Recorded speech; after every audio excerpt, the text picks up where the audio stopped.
1918 সালে রাশিয়া কেন 10 লক্ষ বর্গ কিলোমিটার জমি, কোটি কোটি মানুষ আর নিজের আত্মসম্মান বিসর্জন দিয়ে ইতিহাসের সবচেয়ে অপমানজনক চুক্তিটি সই করেছিল সেই ব্যাপারে জানেন? ঘটনাটা ব্রেস্ট লিটভক্স চুক্তি নামে পরিচিত। প্রথম বিশ্বযুদ্ধের দামামা তখনও বাজছে। তারিখটা ৩রা মার্চ 1918। রাশিয়ায় তখন সবেমাত্র বলশেভিক বিপ্লব হয়েছে। পুরো দেশ জুড়ে চরম বিশৃঙ্খলা।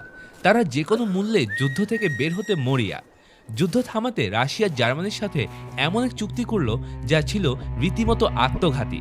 রাশিয়া একে একে হাতছাড়া করল Ukraine, Poland, Finland, Lithuania, Estonia, Latvia এবং বেলারুশের কিছু অংশ। সব মিলিয়ে 10 লক্ষ বর্গ কিলোমিটার এলাকা, 5 কোটি জনগণ, দেশের অর্ধেক কলকারখানা আর 1/3 কৃষিজমি। জার্মানি সব চেয়ে বসল, আর লেনিন তিনি বিনা বাক্যে সই করে দিলেন। কিন্তু কেন?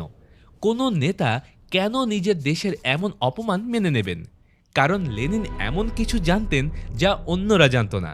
তিনি বুঝেছিলেন জার্মানি এই যুদ্ধে আর বেশি দিন টিকবে না, তাদের পতন আসন্ন। মাত্র 8 মাসের মধ্যেই জার্মানি হেরে গেল, আর ওই ভয়ানক চুক্তিটি পরিণত হলো এক টুকরো মূল্যহীন কাগজে। রাশিয়া সেদিন নিজের গর্ব বিসর্জন দিয়ে শুধু সময় কিনেছিল, আর সেই জুয়াটাই শেষমেশ তাদের বিপ্লবকে বাঁচিয়ে দিল। মাঝে মধ্যে সবচেয়ে খারাপ ডিলটাই আসলে সবচেয়ে বুদ্ধিমানের চাল। ভিডিওটি ভালো লাগলে অবশ্যই আমাদের চ্যানেলটি সাবস্ক্রাইব করবেন। ধন্যবাদ।